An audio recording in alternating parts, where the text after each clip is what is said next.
gestação, à medida que as dúvidas forem surgindo, tá? Sangramento na primeira metade da gestação, a gente vai iniciar com um caso clínico. Eu queria que vocês se imaginassem agora atendendo uma paciente de 18 anos que procura a emergência com queixa de sangramento transvaginal vermelho vivo, de pequena intensidade, associada a cólica de moderada intensidade e atraso menstrual de 3 meses. Então, assim, uma paciente com a menstruação atrasada e sangrando e com cólica. O que vocês pensariam como diagnóstico diferencial? Tá? Se fosse no presencial, eu já ia pedir alguns para responderem, né? Mas se vocês quiserem falar aí no chat.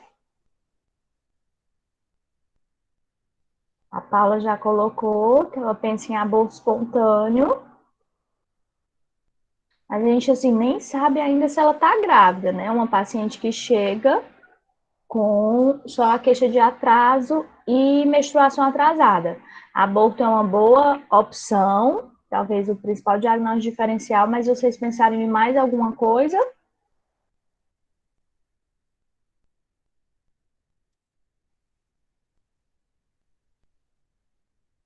Mioma, como causa de sangramento, né? Ela não estando gestante. A gente também tem que pensar nas causas ginecológicas. Então, vamos lá. Nessa paciente, né, com sangramento, cólica e atraso menstrual, que é um quadro muito comum nas emergências, eu tenho que me perguntar primeiro, está grávida ou não está grávida? Porque aí os diagnósticos diferenciais mudam. Se ela estiver grávida, eu vou pensar em algumas patologias. Se ela não estiver grávida, aí como a Paula falou, eu posso pensar em mioma, adenomiose, pólipo, outras causas de sangramentos não relacionadas à gestação. Então, eu tenho que me perguntar, está grávida ou não? Como é que eu posso confirmar uma gravidez? Na emergência, eu tenho alguns exames disponíveis, né? Eu tenho o TIG, que é um teste de fitinha, né? Um teste que sai o resultado na hora, que é o mesmo da farmácia, que é um teste urinário, tá? Então, eu poderia lançar a mão, né, ali, rapidamente na emergência e fazer um TIG. Poderia fazer um beta-HCG sérico também para confirmar, ou até mesmo uma ultrassonografia, se tiver disponível imediatamente, também facilmente você consegue ver se tem gestação ou não. E se a gestação é avançada, né? Porque gestação muito no início, na ultrassonografia eu não vejo absolutamente nada. Na ultrassonografia, eu só vou conseguir ver alguma imagem de bebê dentro do útero quando o beta-HCG está acima de 1.500, tá? Então, essa pegadinha vocês não podem cair mais. Tem gente que faz um ultrassom, só ultrassom, e tá absolutamente normal e fala que não tô grávida. Mas, na realidade, se ela tiver uma gestação muito inicial, com beta-HCG acima de 1.500, o ultrassom não vai dar para visualizar nada, tá? Então, assim, nessa nossa paciente confirmada a gravidez, ok, ela tá grávida.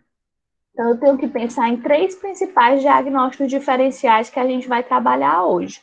As 3 principais causas de sangramento na primeira metade da gestação, que é o aborto, tá? A gestação ectópica e a doença trofoblástica gestacional. E agora a gente vai estudar cada uma dessas patologias. Em relação ao abortamento, qual é a importância? O aborto é causa, né, de 12% das mortes maternas. Em alguns locais com condições socioeconômicas mais desfavoráveis, pode chegar até 30%, tá? Então, assim, corresponde, apesar de ser um quadro simples, facilmente tratável, corresponde ainda a uma importante causa de morte materna, né? 4ª causa de óbito.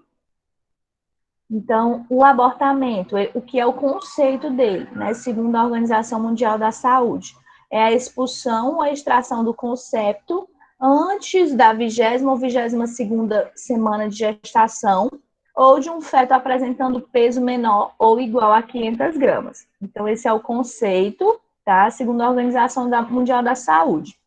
E nós podemos classificar o abortamento em seguro ou inseguro. Inseguro são aqueles procedimentos utilizados para interromper a gestação por pessoas não habilitadas e em ambientes não adequados. A legislação brasileira, né, a gente vai falar um pouco quando é que o abortamento legal ele é permitido. Então, assim, como nem o abortamento não é legalizado no nosso país, a gente tem muitas clínicas, profissionais clandestinos que realizam esse tipo de procedimento, muitas vezes sem a técnica correta, sem a asepsia correta, o que gera complicações, tá? E o abortamento também pode ser classificado em relação à idade gestacional, em precoce, até 12 semanas, que é o mais comum, corresponde a 80% dos casos de abortamento, e tardio, acima de 12 semanas. Então, quais são as principais causas de abortamento?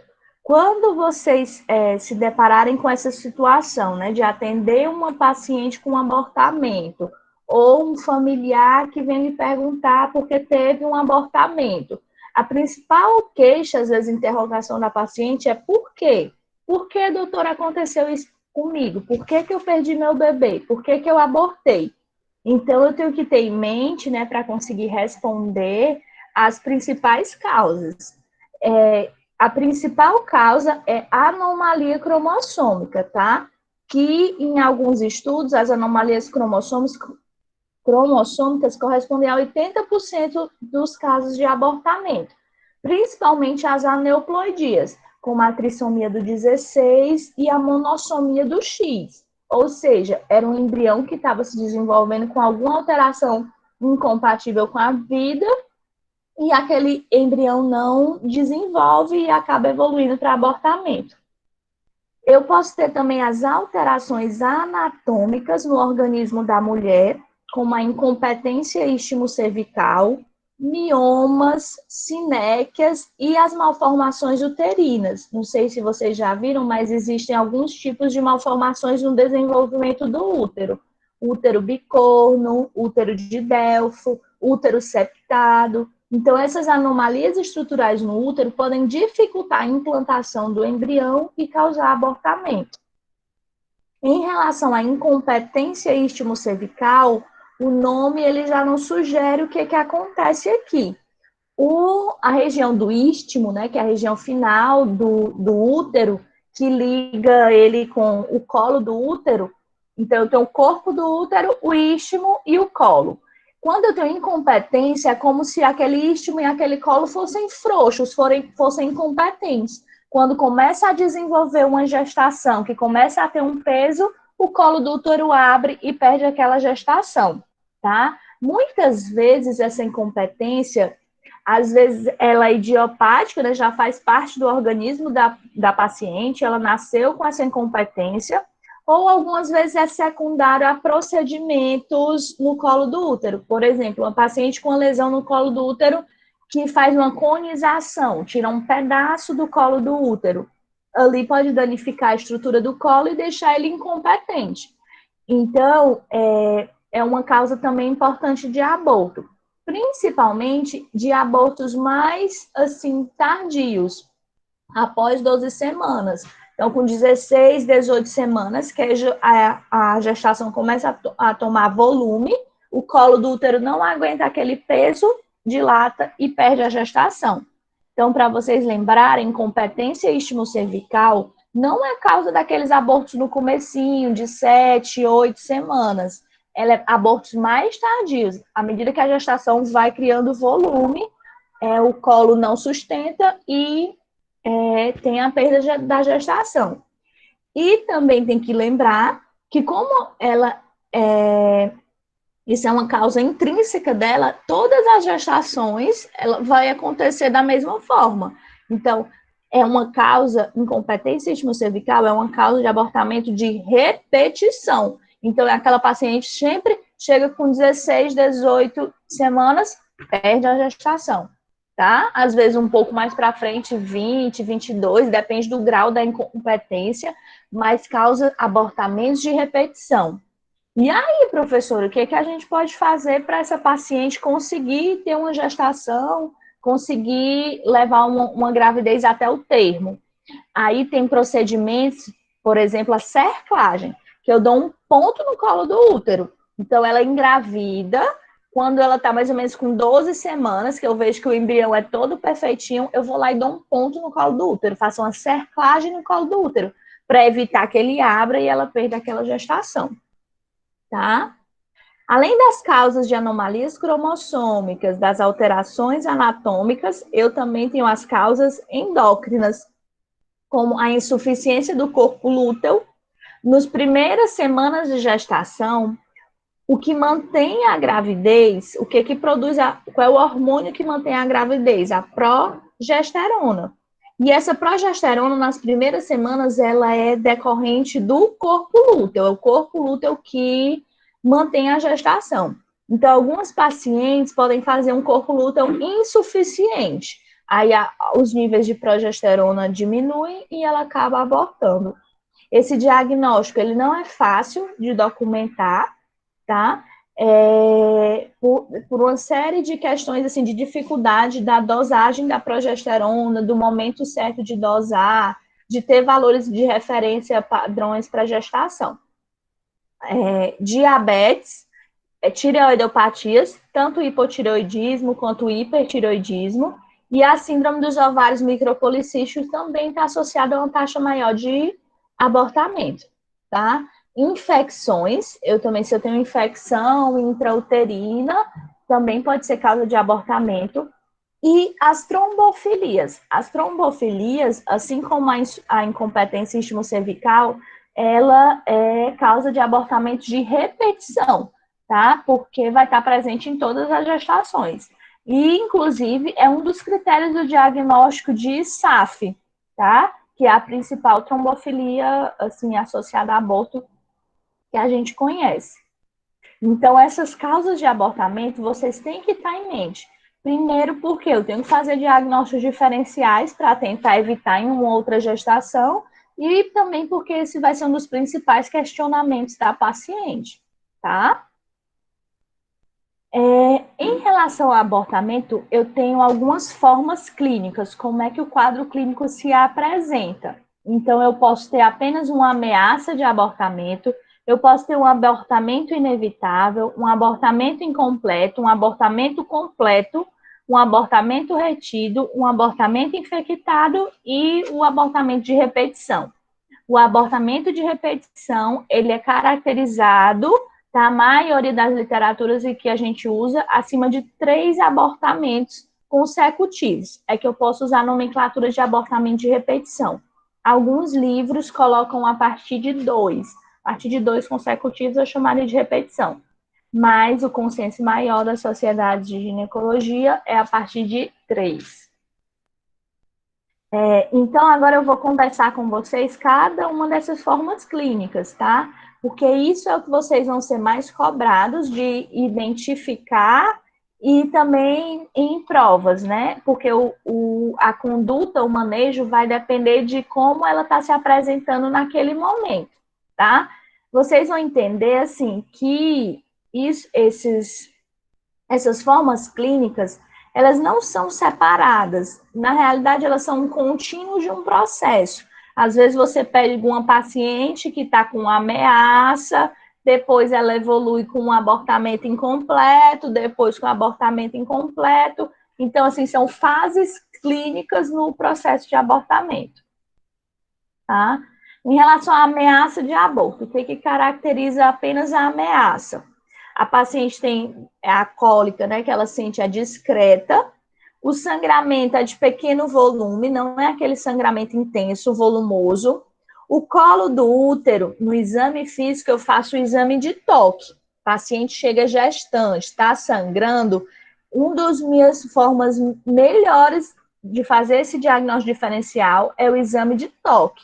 Se o colo do útero está fechado, tá? Eu vou pensar em algumas formas clínicas. Se está aberto, eu já posso falar que aquela paciente está em processo de abortamento, tá? Então, na ameaça, o colo do útero ainda é fechado, porque ela ainda não abortou.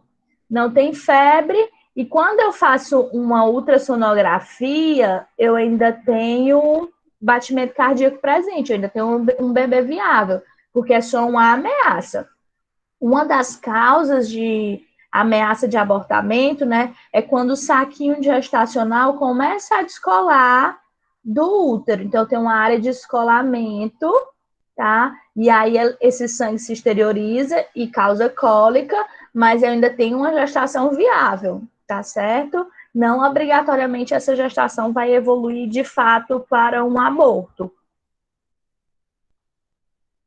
Tudo certo, gente? Até aqui. Vou dar continuidade, então. Abortamento incompleto. Aí a dor ela já mais intensa, tá? O sangramento também. O colo do útero, quando eu faço o exame de toque, ele vai estar aberto, tá? Não tem febre. E quando eu vejo na ultrassonografia, eu não consigo mais definir uma gestação. Eu vejo uma imagem que corresponde mais a restos ovulares, que a gente chama. Ou seja, ela já abortou, está em processo, na realidade, expulsando ainda material, porque o colo do útero está aberto, mas quando eu faço a ultrassonografia, ainda tem material. Por isso que o nome dele é incompleto. Não abortou tudo ainda. Tá? Em relação ao abortamento completo, já não tem mais dor, porque já eliminou tudo, então o útero não fica mais irritado, não contrai mais, então isso não causa dor. O sangramento ainda pode existir, mas de forma discreta. O colo do útero, dependendo do estágio que você pega essa paciente, ele pode estar aberto ou já fechando, porque ela já eliminou tudo, não tem febre, e quando você faz ultrassom já está vazio, tá? Ou seja, é aquela paciente que teve, às vezes, um sangramento em casa, uma cólica intensa, abortou, e aí quando ela vai fazer ultrassom já não tem mais nada, tá? Abortamento retido, que é esse nome que diz, ela não tem um quadro clínico na realidade, não tem dor, não tem sangramento, o colo é fechado, mas quando ela foi fazer ultrassom, ou não viu mais embrião, ou não tem mais batimento cardíaco. É por isso que ele é chamado retido, ele aconteceu e ficou lá dentro sem manifestações clínicas. Se eu esperar com o tempo, ela vai evoluir para um abortamento incompleto, vai sangrar. Mas nesse momento, por exemplo, ela foi fazer um ultrassom de rotina e viu que não tinha mais embrião, batimento cardíaco. Por isso que eu chamo de retido. O abortamento inevitável é quando eu pego a paciente num processo ainda de expulsão. Aí, esse é o momento que eu tenho mais cólica e mais sangramento, tá? O colo do útero vai estar aberto e no ultrassom eu posso ter batimento ou não, mas eu vejo que é o colo do útero, tá? Eu vejo que já tem um material sendo expulso, saindo, e é o que a gente chama de inevitável. Ela está com muita dor, sangramento, está perdendo, mas não tem nada que eu possa fazer para segurar a gestação. E o abortamento infectado, normalmente ele é associado à realização de procedimentos clandestinos, às vezes até procedimentos domiciliares, as pacientes se manipulam para provocar um aborto, e eu posso ter dor, até peritonite, né? Se eu tiver uma perfuração do útero, se eu tiver uma grande infecção na cavidade, essa infecção pode se estender para a cavidade abdominal, causando até peritonite, sangramento, por vezes com odor forte, com a secreção purulenta. O colo do útero ele é aberto, normalmente tem febre, e no ultrassom eu posso ter achados variáveis, né? Mas normalmente ainda tem restos ali dentro, porque o procedimento, né, não foi realizado da maneira adequada. Aqui é um resuminho para vocês, tá? Na realidade, assim, vocês não têm que tentar decorar isso, vocês têm que tentar entender como fases clínicas, e o próprio nome, ele já sugere o quadro para a gente, tá? Mas eu coloco esse resuminho aqui para vocês entenderem melhor e correlacionarem cada estágio clínico, fase clínica do abortamento. Então, vamos, tudo certo até aqui, gente? Eu vou passar para a conduta, nesses casos, quando a paciente tem um caso de abortamento. Em relação à conduta, né? O que eu posso fazer? Não tem muito o que eu possa fazer, assim, na ameaça de aborto, né? Eu vou falar aqui da ameaça. Então, o que é preconizado, né? Repouso antiespasmódico, abstinência sexual e uso de progesterona. Você vai me perguntar, professora, o que tem de evidência científica aqui? Qual é o nível de evidência para recomendar essas medidas na ameaça de aborto, tá? Não há suporte para uso de rotina, porque não tem evidência, não tem estudo científico comprovando que isso aqui evite realmente um aborto, tá? A gente faz a progesterona pensando que possa ser uma insuficiência de corpo lúteo. Então, assim, esse corpo lúteo está ficando insuficiente, está sangrando, então vou fazer progesterona para evitar esse abortamento. Não, os estudos não mostram isso, tá? Mas é muito enraizado na prática clínica. A progesterona pode reduzir um pouco da dor e da cólica, mas aí você tem que discutir com a paciente, falar para ela do nível, né, assim, claro, numa linguagem acessível dessa questão que não tem evidência científica. Mas a progesterona tornou-se tão integrada na rotina obstétrica que tanto as pacientes quanto os médicos têm dificuldade para não utilizá-la. Então, a gente prescreve, orienta, repouso antiespasmódico, abstinência sexual e progesterona, apesar de não ter evidência científica comprovando que vai mudar o prognóstico dessa gestação, tá? Mas, assim, às vezes é difícil para a paciente, você ali, né, na relação médico-paciente, chegar para ela, olha, não tem nada para fazer não, viu? Vá para casa. Então, assim, você dá umas orientações gerais, já vai deixar ela mais tranquila. Nos casos de abortamento, né? Principalmente no abortamento, por exemplo, retido. Vamos pensar, abortamento retido, o saquinho gestacional ainda está lá dentro do útero, ela não está sentindo nada. O que eu posso fazer? Aguardar uma conduta expectante. Olha, você vai para casa, vai aguardar ter sangramento e evoluir para um abortamento, sangrar e perder sem a gente precisar fazer curetagem ou fazer nenhuma intervenção. Algumas pacientes optam por essa conduta, tá? Mas outras não. Não, doutora, eu quero resolver logo esse problema, eu não quero ir para casa, eu prefiro fazer uma curetagem, passar essa página na minha vida, esse momento de luto. Eu não quero esperar, porque eu não sei quando é que eu vou sangrar, quando é que eu vou sentir, pode demorar demais. Então, assim, depende da paciente. Tem aquelas que estão mais tranquilas para esperar, e aquelas que preferem realizar logo o procedimento de curetagem. Aí você individualiza, conversa com as pacientes as opções. Se ela esperar, não teria problema nenhum, tá? Mas vai depender da paciente, das expectativas dela. Eu posso ter a conduta medicamentosa, eu posso fazer uso do misoprostol, tá? Que é o conhecido Citotec, para induzir o abortamento, né? O misoprostol, ele vai uma prostaglandina que vai agir no colo do útero, dilatando aquele colo do útero e permitindo a expulsão da gestação. E eu tenho a conduta cirúrgica, que é a curetagem, que pode ser convencional ou aspiração. Vou mostrar para vocês. Vou explicar para vocês. Pensei que eu tinha colocado uma fotinha, mas eu não coloquei. O que é a curetagem? É você fazer a retirada manual daqueles restos. Eu tenho dois tipos de curetagem. Curetagem convencional, que eu utilizo uma cureta, tá? Então, vamos imaginar assim, como se fosse parecido com uma colher, claro, com as devidas dimensões para entrar no útero. E ali eu vou fazer um procedimento de curetagem que funciona como se fosse uma raspagem dentro do útero com essa colher, com a cureta, para retirar aquele material, né? O sacro gestacional, os restos ovulares.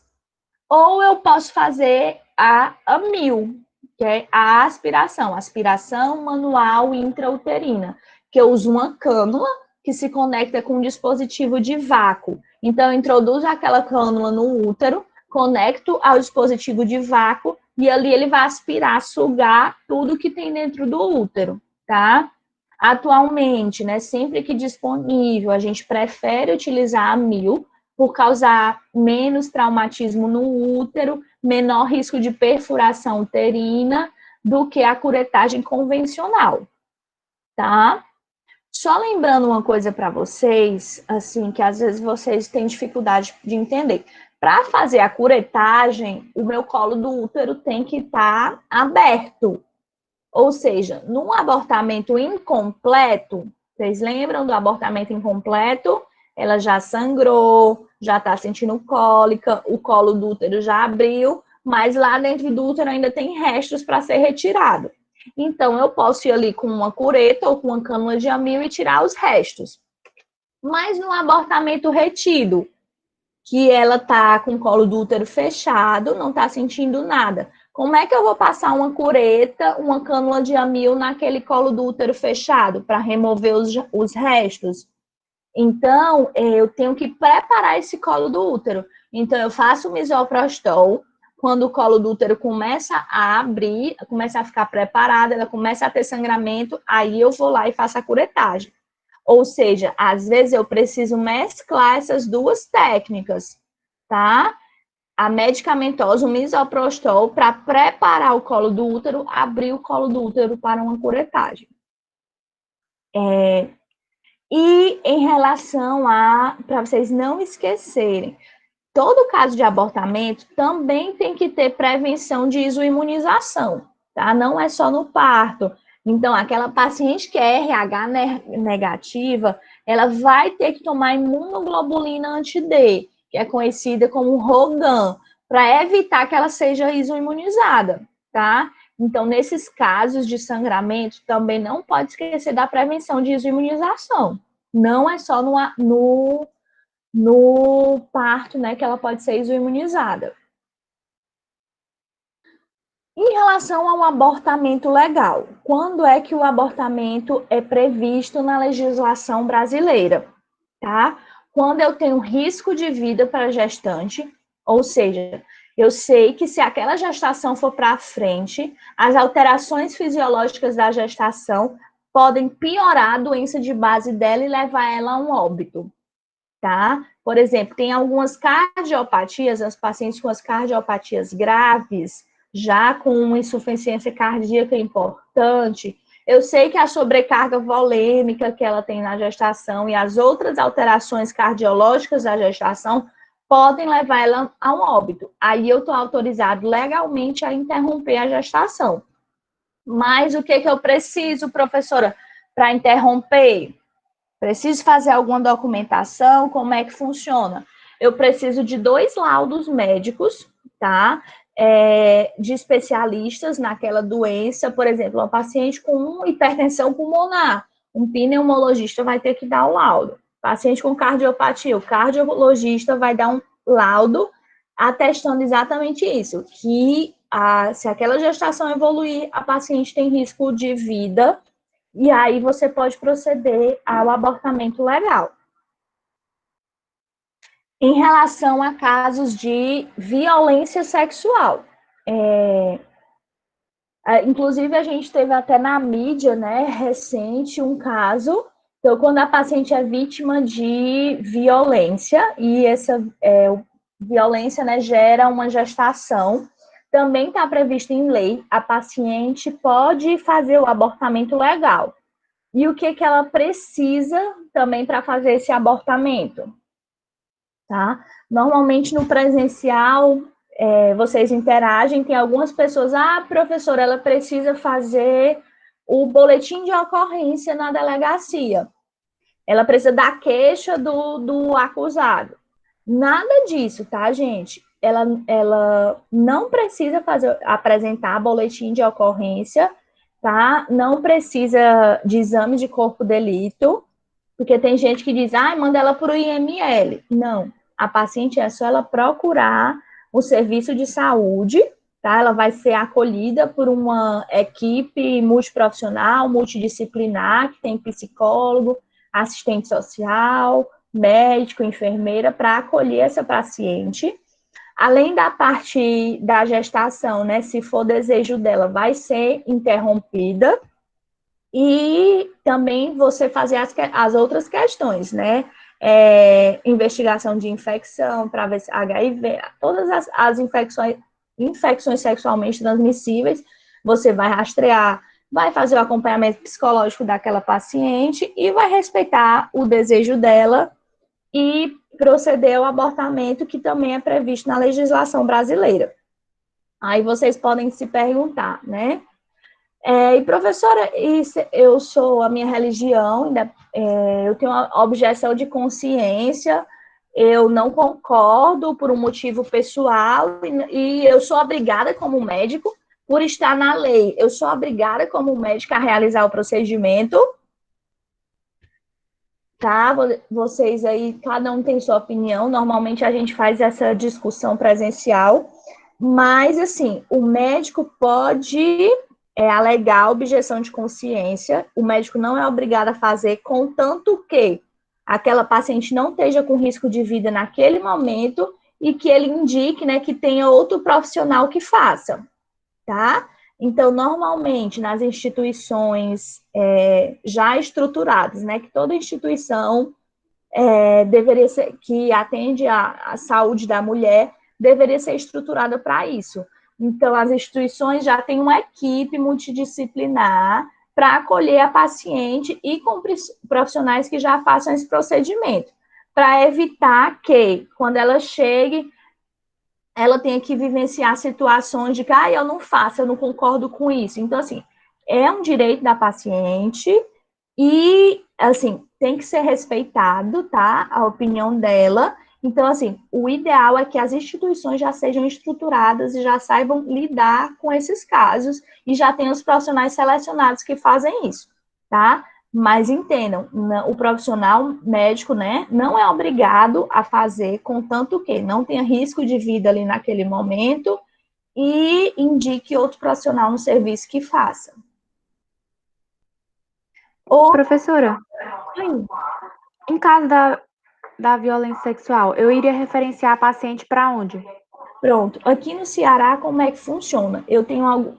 Na realidade, as maternidades todas deveriam ter isso, mas eu tenho alguns serviços que funcionam melhor, tá? Por exemplo, na maternidade escola, já tem um serviço chamado Superando Barreiras, que aí eu tenho uma equipe multidisciplinar, a paciente, ela chega, ela já é acolhida, é trabalhada com todo mundo, tanto a paciente grávida ou não. Por exemplo, hoje eu fui vítima de violência sexual.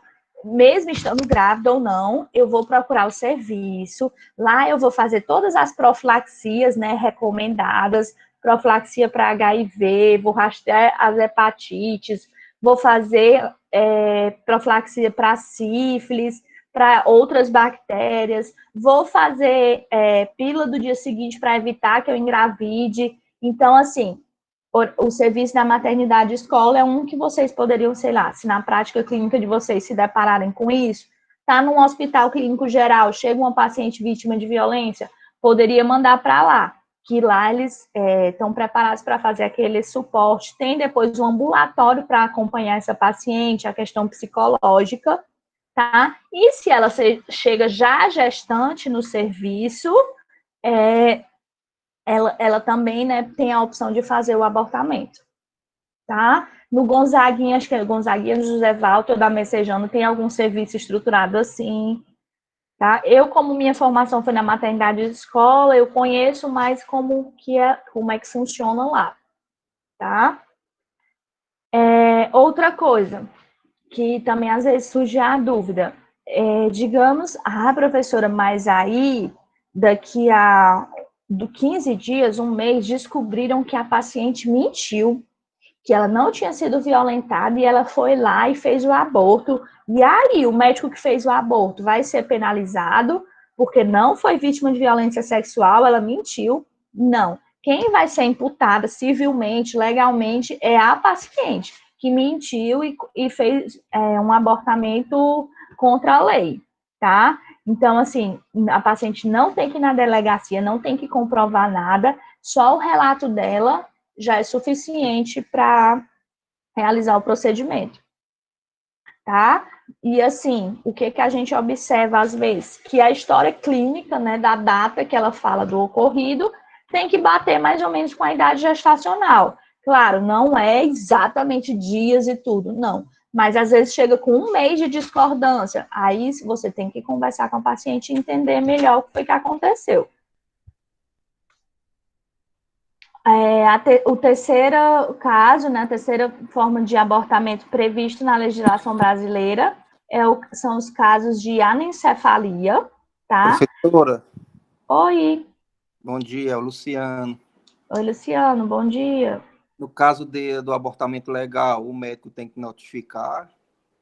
Não. Acionar a polícia? Não. O que normalmente a gente, faz, né, a equipe da assistente social faz, orientar, estimular, né, até para que o agressor seja punido e não aconteça com outros pacientes. Então, a gente pode estimular, a paciente, mas, se ela não quiser ir na delegacia, não é obrigada, e a gente também não é obrigado a notificar. Quem tem que fazer é a paciente. Aí eu posso reforçar, dar um apoio moral para que ela faça isso, mas não obrigar ela a fazer. Uhum. E no sistema de saúde tem notificação também, compulsória, abortamento? Assim? Assim, de abortamento, não. Sim. Não. Tá certo, obrigado. Nada.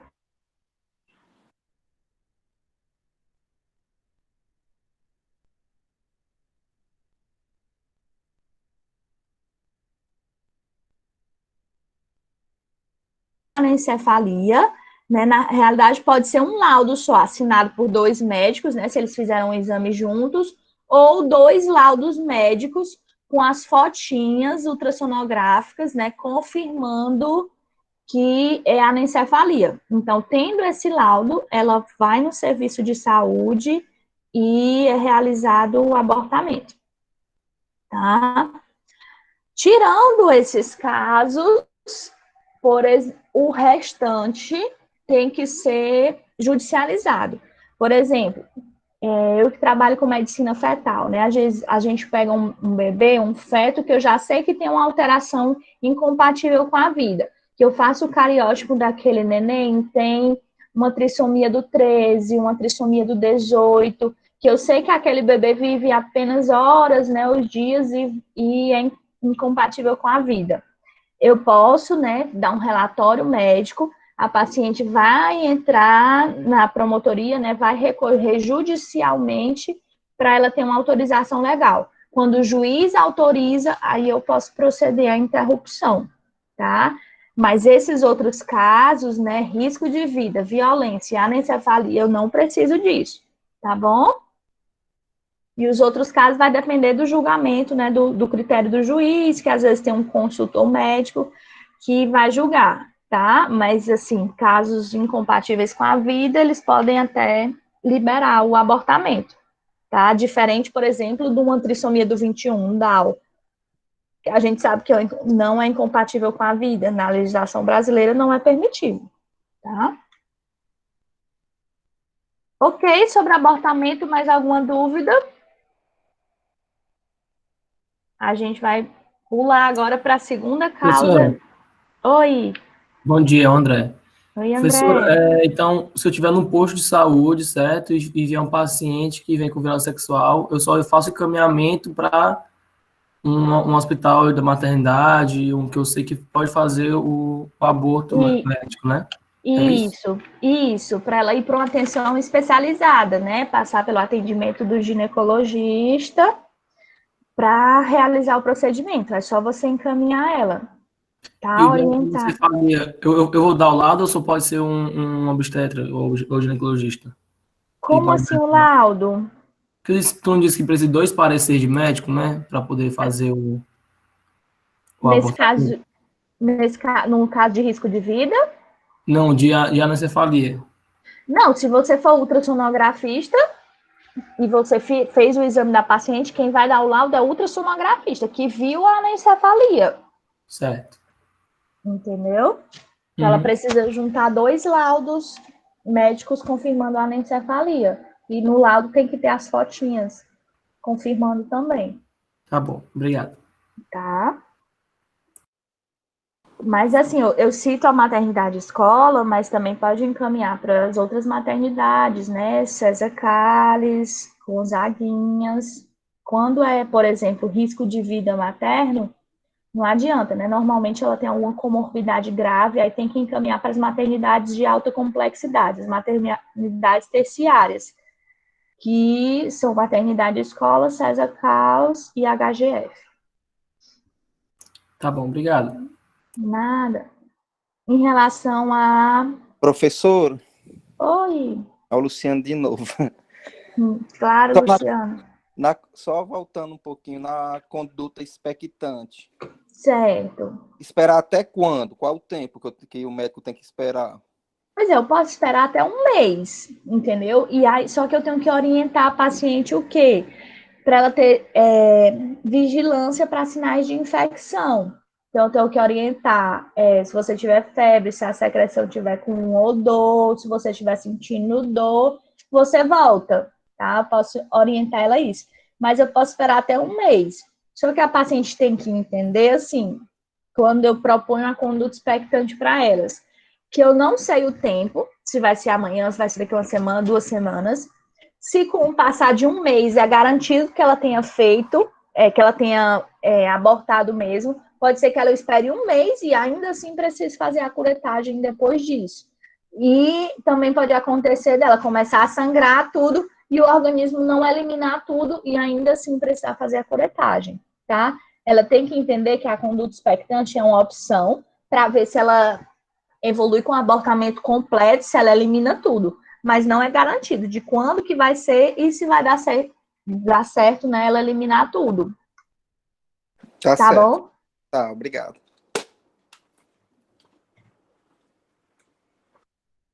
Então, a gente vai prosseguir agora para a segunda causa de sangramentos, né, na primeira metade da gestação.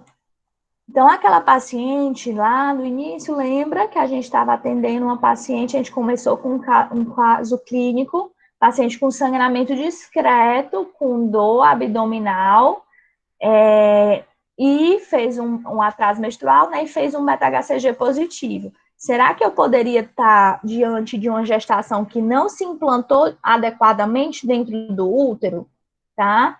Que se implantou fora da cavidade endometrial? Então, a maioria das ectópicas, né, qual é a principal local de implantação? Nas tubas uterinas. Então, por algum motivo, aquele embrião foi fecundado e ele não migrou para dentro da cavidade endometrial, permaneceu na tuba e se implantou na tuba e gerou uma gestação ectópica, tá? 96% é nas tubas uterinas, principalmente na região da ampola, tá? A tuba ela é dividida em região intersticial, istmo, ampola e as fímbrias. Então, o principal local de implantação é na ampola, tá? Tem se observado um aumento da incidência de gestações ectópicas nas últimas décadas, tá? E a gestação ectópica corresponde a 1,2% a 1,4% de todas as gestações.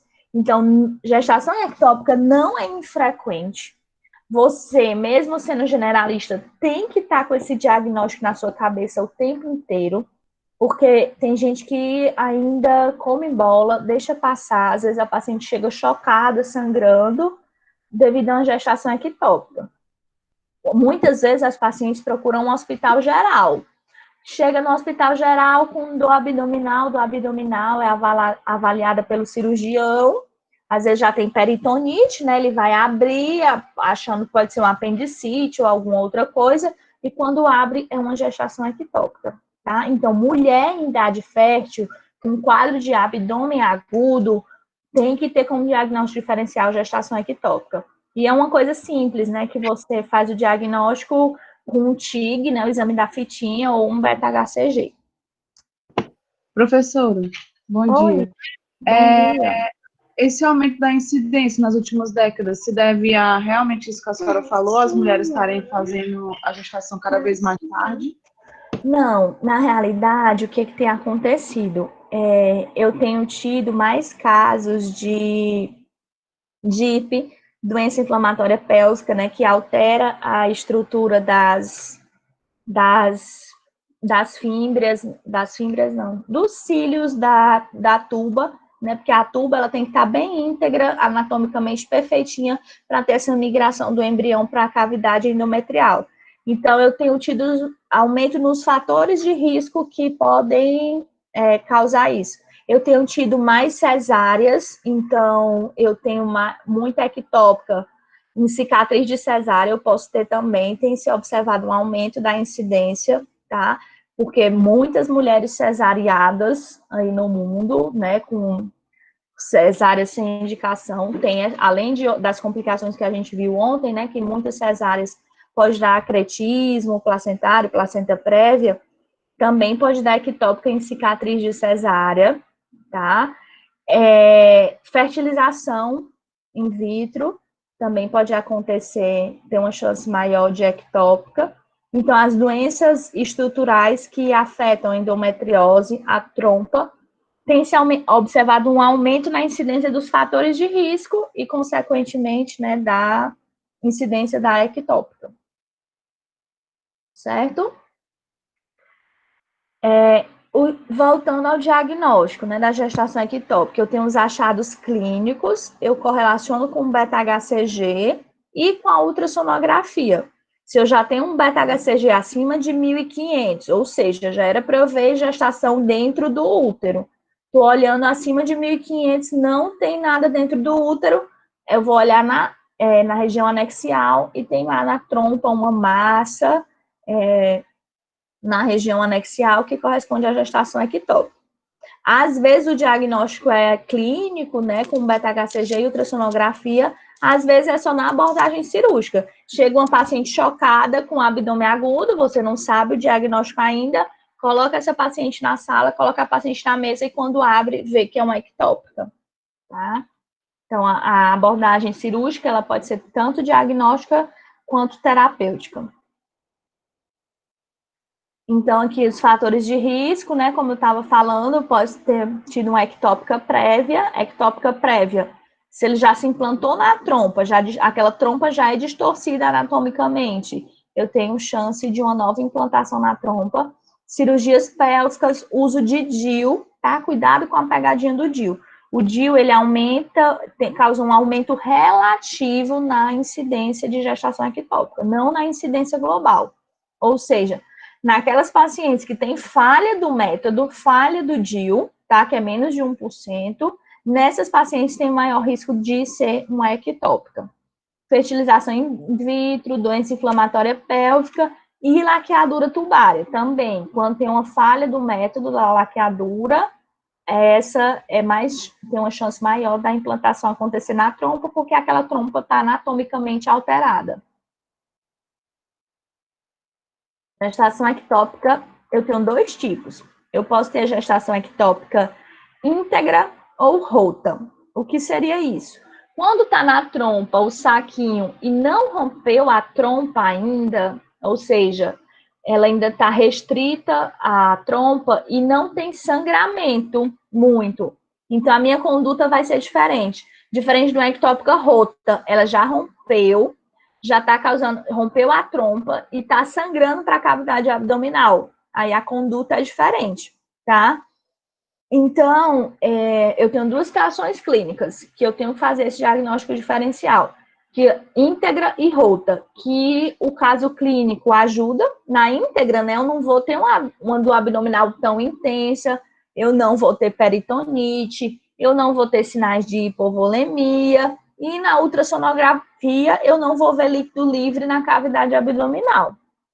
Na ectópica rota, aí eu já tenho um quadro clínico mais exuberante, né? Eu posso ter sinais de hipovolemia, hipotensão, taquicardia, peritonite, e quando eu faço a ultrassom, eu vejo sangue, líquido livre na cavidade abdominal, tá? Então, eu tenho que ir, para estabelecer a melhor conduta para a paciente, eu tenho que fazer essa diferenciação, íntegra ou rota.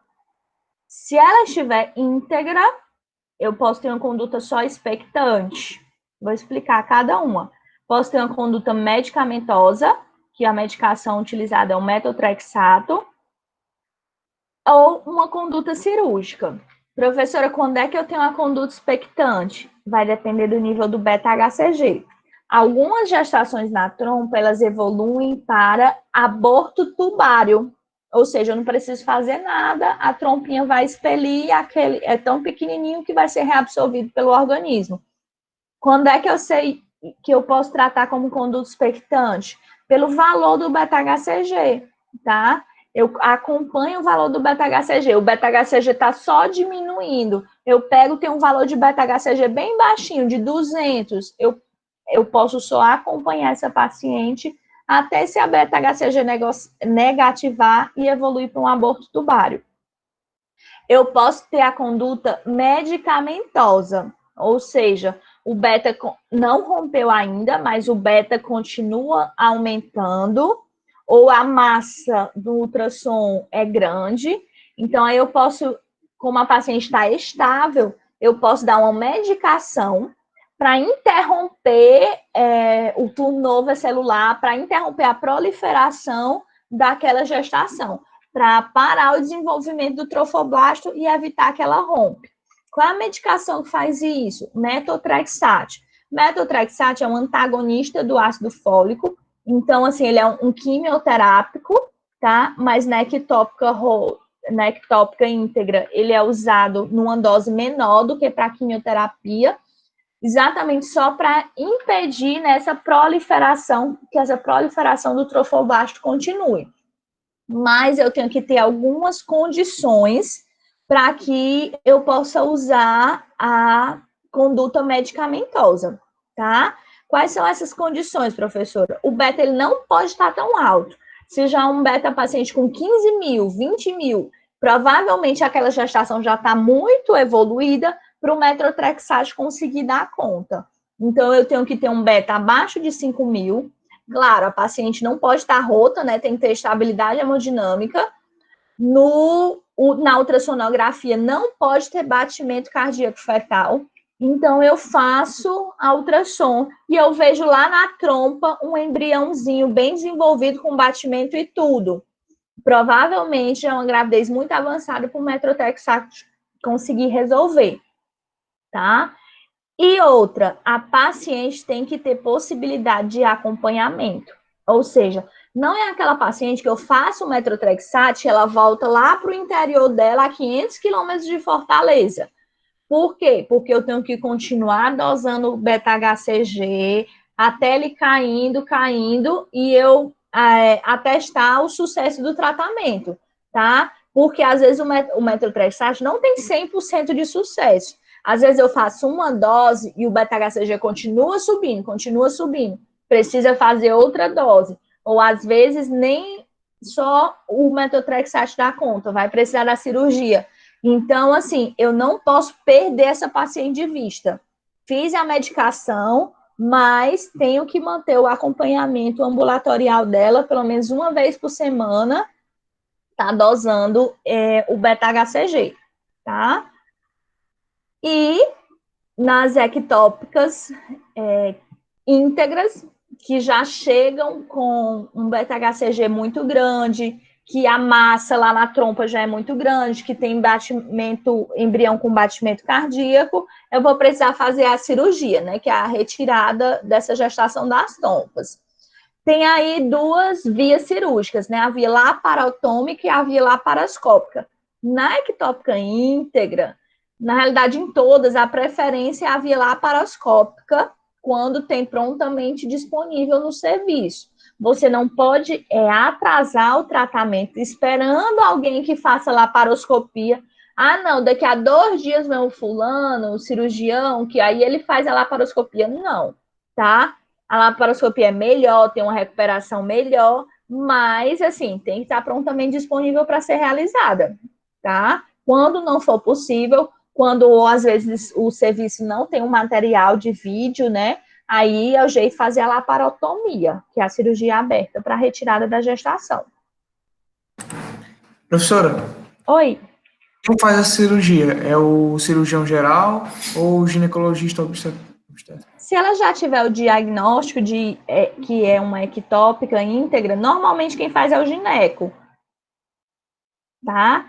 Só cai no cirurgião geral quando ele não sabia o que era. O paciente chegou com um abdômen agudo, não tinha um diagnóstico, entendeu? Pode ser uma úlcera perfurada, pode ser um apendicite, pode ser qualquer coisa geral.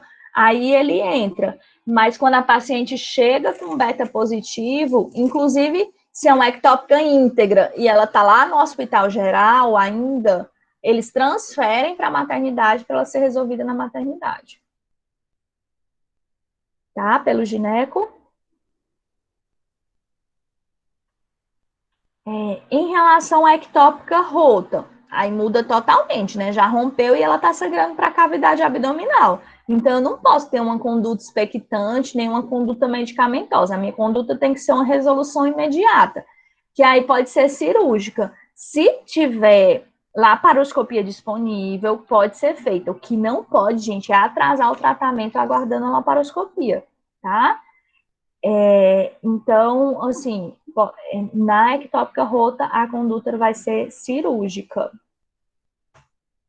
Ok, em relação à ectópica, dúvidas? Professora, por quanto tempo eu tenho que vigiar a paciente no primeiro, na íntegra? Na íntegra, pronto. Se for expectante, ela vem com beta-HCG a cada 48 horas, tá? Até ele negativar.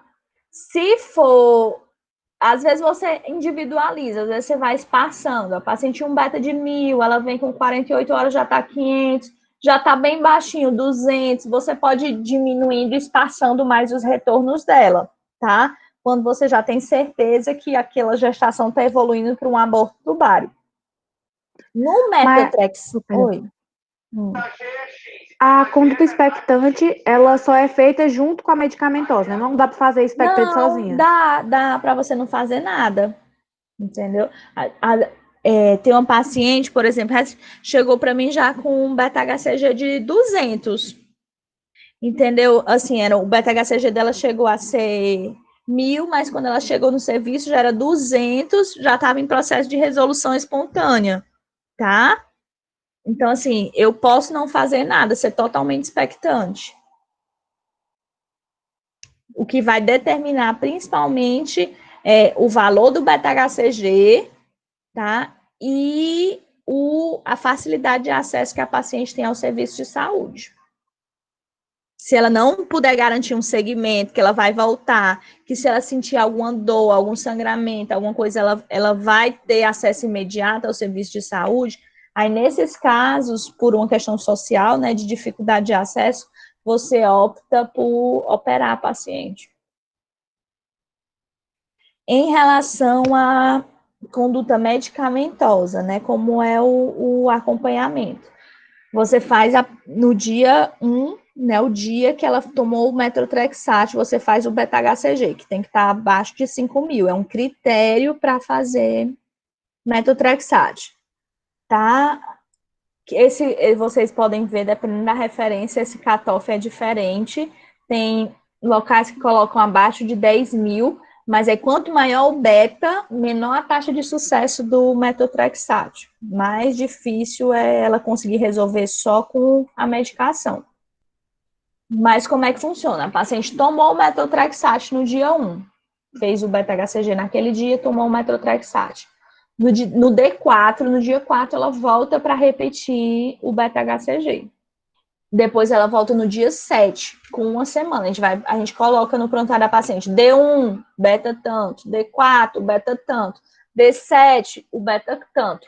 Se tiver caindo mais de 15%, depois desse D7 caiu 15%, ela vai ficar fazendo acompanhamento semanal, tá? E depois ela volta no D14, D21, até negativar ou tá valores bem baixos.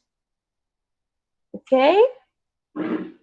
Professora, bom dia. Meu nome é Dário. Eu queria perguntar mais sobre a conduta expectante. Aí a minha pergunta seria, é mais por experiência assim, médica de valor ou tem um valor específico do beta-HCG para eu dizer, não, agora eu vou ter uma conduta expectante? Na realidade, não é um valor estabelecido. Assim, na realidade, é a curva do beta-HCG, tá? Então, assim, não é um valor único, tá? Mas eu posso dizer, então, professora, o que você considera alto ou baixo? 1.500, quando o beta-HCG é 1.500, abaixo de 1.500, vocês lembram daquela questão que eu falei no começo da aula? A gente tem que ter muito cuidado. Olha o que eu já vi acontecer. A paciente tinha um beta-HCG abaixo de 1.500, fez uma ultrassom, que viu uma imagem no anexo, na região anexial, né, na região das trompas. Aí pensaram, vixe, não tem nada dentro do útero e tem uma imagem, uma massa na região dos anexos, na trompa. É uma ectópica, tá? A gente poderia pensar assim. Só que vocês lembram que eu falei que abaixo de 1.500 não dá para ver nada dentro no ultrassom. E aí, essa gestante, disseram que era uma ectópica, ela já ia fazer uma cirurgia. Mas, na realidade, ela tinha outra massa no ovário, na realidade era no ovário, e ela estava com a gestação ainda incipiente, que ainda ia aparecer no ultrassom. Por isso que quando está abaixo de 1.500, a gente tem mais uma conduta expectante. Por quê? Porque aquele beta pode ser só uma gestação que ainda vai evoluir, que ainda vai aumentar, que ainda vai aparecer na ultrassonografia normal dentro do útero, tá? Tem gente também, assim, quando o ultrassonografista é experiente, não confunde, né? Mas no anexo, quando ela ovula, fica o corpo lúteo, tá? O corpo lúteo é uma imagem arredondada que, quando a pessoa não tem experiência para identificar, pode até confundir o corpo lúteo, que é fisiológico, normal, com uma ectópica, tá? E aí ela tá com beta abaixo de 1.500, não viu nada. Então, assim, até para você não fazer iatrogenias, quando é abaixo de 1.500, você tem conduta expectante. Se esse beta subir, opa, já está 2.000. Era para ter visto dentro do ultrassom e não tem. Aí eu posso bater o martelo que é uma ectópica, tá? Então, assim, a gente usa mais ou menos o cutoff de 1.500, porque é o cutoff do ultrassom, e na realidade é a curva do beta-HCG, se ele está diminuindo ou aumentando. Foi claro? Agora? Professora, então o que era isso que viu nas trompas? Não, ela tinha um tumor no ovário, e como tinha essa massa no ovário, achavam que era uma ectópica, tá? Eu não lembro qual era o tipo, se era um teratoma, se era um cistoadenoma, qual era o tipo de tumor, mas ela tinha um tumor no ovário, uma coisa paralela, e confundiram, né, que como tinha um beta positivo e não tinha nada dentro do útero, que pudesse ser uma ectópica, tá? Mas a gente tem que lembrar que para ver gestação por ultrassom, o beta tem que estar pelo menos 1.500. Certo?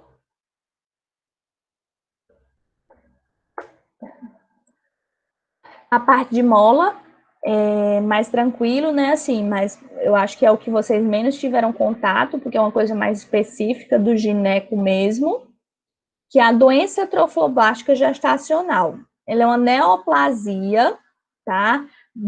Das células do sincício trofoblasto e do citotrofoblasto, que tem uma proliferação anômala, tá? Normalmente, o que causa essa mola? São gestações com cariótipo triploide, acho que tá aqui. São alterações genéticas no desenvolvimento do embrião, tá bom? Por exemplo, na mola completa, eu tenho 2 cromossomos paternos, tá? Eu tenho uma... Na fertilização, né, acontece não desenvolver ali o óvulo, não ter a parte do DNA materna, como se não desenvolvesse e fecunda por 2 espermatozoides, então eu tenho apenas uma carga genética paterna, ou na mola parcial, que eu vou explicar para vocês a diferença, eu posso ter fecundação de um óvulo com material genético e 2 espermatozoides gerando um feto triploide. Então, quando eu tenho essas alterações genéticas, eu tenho uma neoplasia do sincício e do citotroflobasto, que aí gera esse aspecto vesicular. Então, ela tem uma proliferação bastante aumentada, bastante acelerada dentro do útero, e com esse aspectozinho de vesículas. No ultrassom, eu vejo como se fosse cachos de uva, tá? Eu vou mostrar uma imagem para vocês mais na frente. Eu vejo como se fosse imagens anecoicas, bolinhas pretas, cachos de uva dentro do ultrassom. E, professora, como é o quadro clínico da mola? Como é que eu desconfio de mola, tá? Como eu falei, no ultrassom, que é diferente, você não vai ter bebê, pelo menos na mola completa não tem bebê, e na mola parcial você pode ter um bebê com alterações no desenvolvimento, mas você tem essas áreas císticas, anecoicas, tá? Dentro do útero, que isso é fácil de identificar na ultrassonografia. E como é o quadro clínico? Primeiro, isso aqui se prolifera mais rápido do que uma gestação. Então, o que acontece? A paciente que achava, estou com 12 semanas pela minha menstruação, pelo atraso menstrual. Quando eu palpo o abdômen dela, já está o abdômen lá na cicatriz umbilical, ou seja, mais ou menos uma gestação de 20 semanas. Ou seja, você desconfia quando tem um crescimento acelerado do útero incompatível com a idade gestacional, tá? Então, a altura uterina, né, que ela vai evoluindo à medida que avança a gestação, como a gente viu no chá ontem, quando ela está mais ou menos com 20 semanas, é que ela chega na cicatriz umbilical, tá? Então, assim, você, por saber o atraso menstrual da paciente, com quantas semanas ela deveria estar, você palpa o abdômen dela e vê que ela está com o fundo do útero bem mais alto. Outras pistas clínicas, né, que você pode ter. A paciente que tem isso aqui, ela produz muito beta-HCG, Então, ela tem mais quadro de hiperêmese gravídica. Então, é aquela paciente que vomita muito, chega às vezes a ter que ficar hospitalizada para tratamento endovenoso por causa das náuseas e vômitos na gestação. Uma coisa que ajudaria muito, que seria patognomônica, é ela eliminar essas vesículas pelo sangramento. Às vezes ela já está sangrando e aí elimina essas vesículas. Pronto, aí fechou o diagnóstico de mola, mas isso é raro acontecer. Outra pista clínica, paciente com mola faz mais pré-eclâmpsia precoce.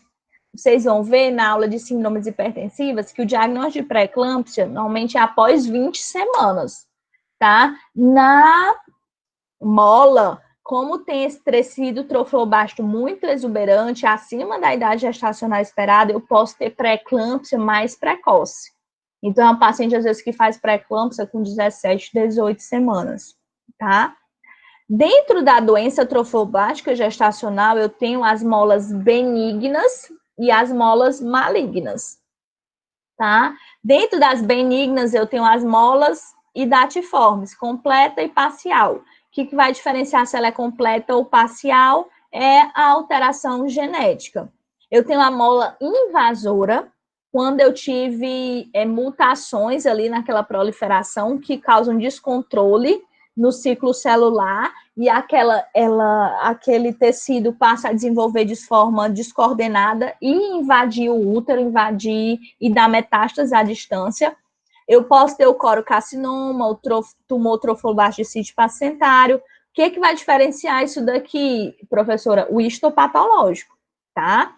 O aspecto, às vezes, é igual, a não ser que ela já tenha metástase pulmonar, metástase à distância, que aí eu vou pensar nas malignas, né, que é da mola invasora aqui para baixo. Mas o que vai dar esse diagnóstico é o histopatológico. Na mola completa, né, que são as benignas, mola hidatiforme é um aspecto benigno. Eu tenho o tecido fetal, não vejo, eu vejo só uma massa heterogênea, com esses espaços anecóicos dentro. Na mola parcial, eu tenho tecido fetal, tá? O edema das vilosidades, né, que é esse edema aqui das vilosidades, ele é difuso na mola completa. Na parcial, ele pode ser localizado só em um pedaço do tecido placentário, tá? O cariótipo na mola completa é diploide e na mola parcial triploide. Então, aqui é o aspecto ultrassonográfico de uma mola completa. Eu não vejo tecido fetal, eu vejo só uma grande massa heterogênea com vesículazinhas anecóicas, né? O que é líquido no ultrassom eu vejo pretinho. Então, eu vejo esses espaços anecóicos. Isso aqui, às vezes, descreve como cacho de uva ou como queijo suíço, tá? E qual é a conduta na mola? Eu tenho, na doença trofobástica gestacional, eu tenho que esvaziar o útero. Então, eu tenho que tirar todo esse material que está preenchendo a cavidade uterina, desculpa. E aí, eu posso fazer isso com a cureta convencional. Olha aqui que eu falei para vocês, a cureta, aquela colher dentro do útero. Na mola, como tem muito material, o ideal também é que eu faça por aspiração, que eu tenho essas cânulas que eu introduzo no colo do útero e conecto esse dispositivo que ele faz um vácuo e aí vai aspirando, tá? Tem maior chance de você ter intercorrências, como perfurar o útero e de tirar todo o material que está preenchendo a cavidade uterina, certo? Então, a conduta inicial é esvaziar o útero. Depois que eu esvaziei o útero, eu tenho que acompanhar essa paciente, tá? Esvaziei, mandei, claro, o material para o histopatológico, né? Quando eu fiz o esvaziamento, eu vou esperar ver o resultado para saber, assim, se no histopatológico veio uma mola benigna ou uma mola maligna.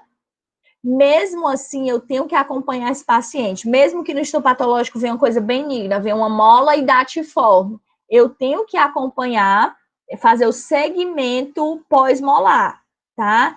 Que como é esse segmento? Gente, isso é muito importante, tá? Eu já vi paciente esvaziou o útero e se perdeu, nunca mais procurou atendimento, ela volta 6 meses depois com um câncer, né, com o útero todo invadido por uma mola invasora, com metástases à distância. Então, assim, mesmo que ela veio o primeiro histopatológico com uma mola, ela tem que fazer o acompanhamento para ver se ela não vai evoluir depois com um corocarcinoma ou uma mola invasora ou tumor de sítio placentário. Então, o que vai definir, professora, isso? Como é esse acompanhamento? Pronto, ela esvaziou, eu dei alta, ela voltou para o meu consultório, agora para uma consulta de revisão. Ela tem que voltar para mim com um beta-HCG toda semana, até dar 3 valores consecutivos negativos. Enquanto não negativar 3 valores seguidos, ela tem que ficar vindo toda semana, tá? Mensal, até 6 meses do primeiro valor negativo. Então, 3 consecutivos negativos. Pronto, você vem agora daqui a 1 mês, tá? E aí, mensal, ela ainda fica fazendo 6 meses o acompanhamento mensal. E ela não pode engravidar nesse processo, porque o que é que vai me dizer se ela está evoluindo com a mola invasora ou não? O valor do beta-HCG. Se eu esvaziei o útero, o beta-HCG não é para aumentar mais. Então, o beta-HCG começou a aumentar, então você já pode mandar ela para um serviço de oncologia para fazer o acompanhamento, que possivelmente ela vai precisar fazer quimioterapia, tá? Quando o beta-HCG começa a aumentar. Por isso que você não pode perder. A parte mais importante da mola é vocês referenciarem a paciente para fazer um segmento adequado, tá? Às vezes acontece de eu fazer uma curetagem achando que é um aborto, o ultrassom não sugeriu que era mola, só que todo aborto eu mando para histopatológico, aí veio o resultado mola. Então, aí eu tenho que seguir o beta-HCG daquela paciente. Se o beta-HCG começar a aumentar, provavelmente ela está diante de um corocarcinoma ou uma mola invasora, tá? Como o beta-HCG é o meu parâmetro nesse acompanhamento, eu não posso deixar ela engravidar. Tenho que prescrever anticoncepcional. Tá certo? Dúvidas de mola? Pera, ela vai ter que usar anticoncepcional por quanto tempo? No mínimo 6 meses, né? Que é o acompanhamento dura no mínimo 6 meses, até você liberar ela total do acompanhamento, até ela ter 6 meses de beta negativo, você só vai liberar ela para engravidar depois desse período. Professora, como a mola completa, desculpa, Luciano, ela vai, perdão, ela é normal, né? O cariótipo é uma questão genética? É algum gene envolvido?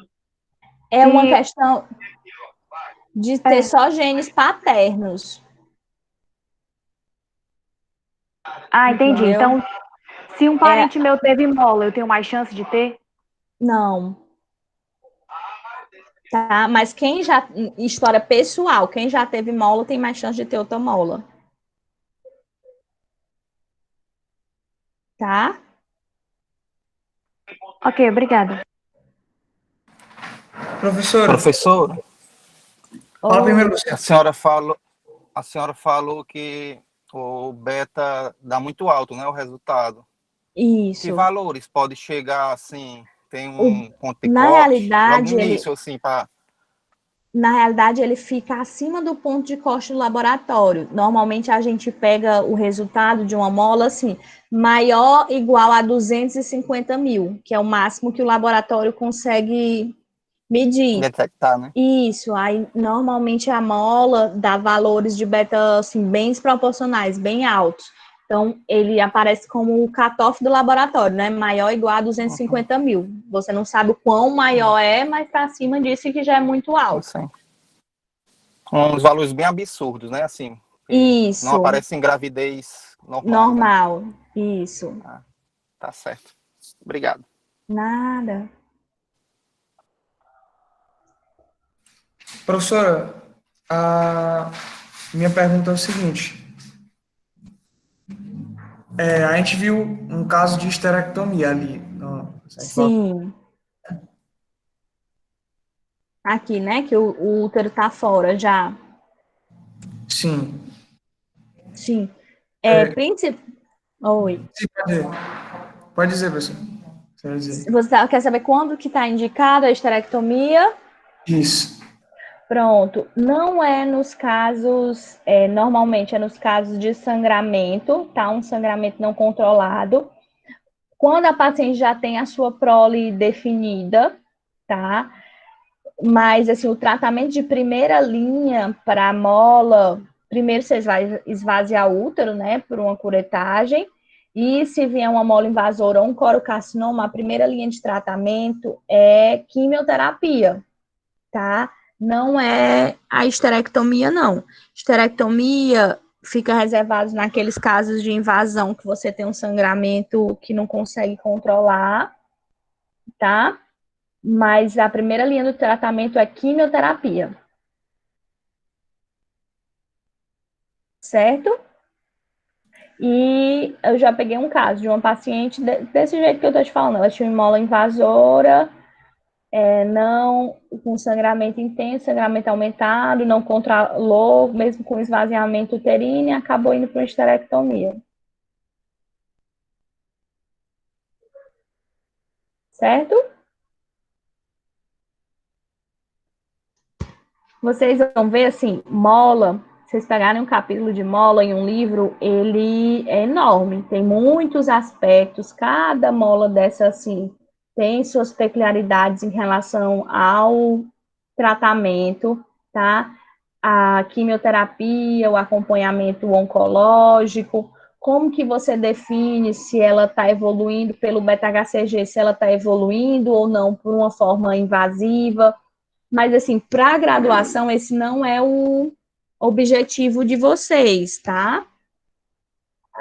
O objetivo maior é você saber o que é a mola, que existe a mola, que o tratamento inicial é esvaziar o útero e não perder essa paciente de vista, fazer o acompanhamento, tá? Aqui em Fortaleza, por exemplo, a maternidade escola também é referência em mola, tem um ambulatório só para acompanhar as molas. Então, toda semana tem aquele ambulatório que as pacientes vão lá levar o beta-HCG. E a parceria é feita com o EMOS, né? Quando, por exemplo, ela tem algum critério, né, para a mola invasora, aí ela é referenciada para oncologia clínica do EMOS. Ok?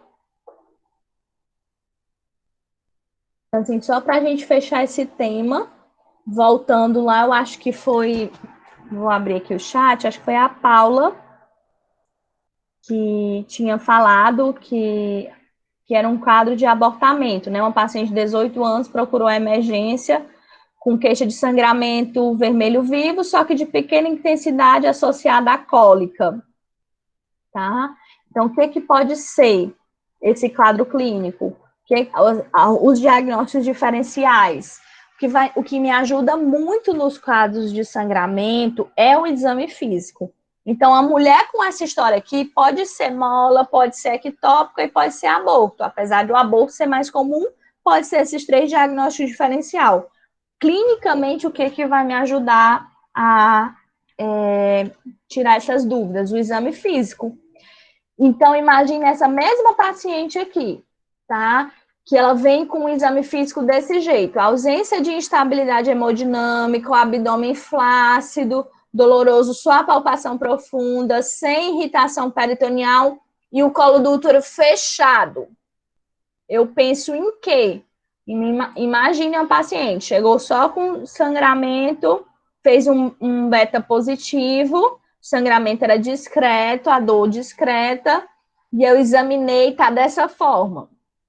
Pode ser ameaça de aborto, que a gente viu, que a ameaça de aborto dá sangramento, dor leve e colo fechado. Pode ser aborto ainda retido, porque o colo está fechado e ela sangrou apenas leve. Você pode fazer ultrassom e lá ainda está uma imagem de aborto retido que não foi eliminado.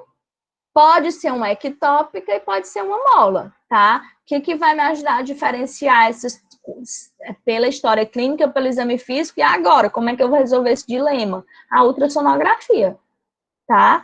Vai me ajudar a diferenciar esses quadros clínicos. Na ameaça de aborto, eu ainda vou ter lá um embrião viável e tudo, posso ter só uma área de descolamento. No aborto retido, não vai ter mais embrião com BCF. Na ectópica, eu vou ter uma imagem anexial, né, uma imagem nas trompas, pode ter e nada dentro da cavidade uterina. Na mola, eu tenho aquela imagem que eu falei lá para vocês, que é um aspecto de queijo suíço. Agora vamos lá, o exame físico, a mesma coisa, só que agora com o colo uterino aberto, colo do útero aberto. Eu vou pensar em quê? Vou pensar abortamento inevitável, abortamento incompleto. Posso pensar no aborto completo quando ela chega muito precoce, que ela acabou de eliminar tudo, mas o colo ainda está aberto. E a mola, ectópica não deixa colo uterino aberto, tá?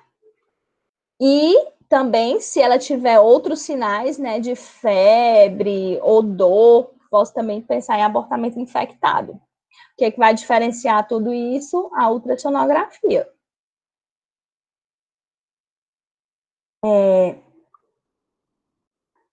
Exame, outro outra opção de exame físico. Paciente com instabilidade hemodinâmica, abdômen doloroso à palpação peritoneal, peritonite, o colo fechado, às vezes até semipévio, com dor, a mobilização. Quando eu mexo, eu toco o colo e mexo ele, como tem peritonite, esse toque é doloroso. E aí, eu estou diante de quê? Paciente instável. Aí eu só posso pensar em ectópica rota, tá? Paciente, ó, sem instabilidade hemodinâmica, só com altura uterina acima do esperado para idade gestacional e material vesicular saindo pelo colo, mola, tá? Então, assim, o exame físico vai me ajudar a fazer esses diagnósticos diferenciais. Dúvida, gente, desse primeiro tema?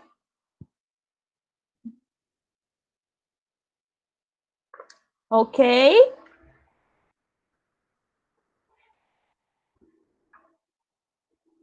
Tudo ok, eu vou dar um intervalo agora e a gente retorna 9h30, tudo bem? Tudo bem, professor. Ok, então 9h30 a gente retorna para o segundo tema, que é hemorragias na segunda metade.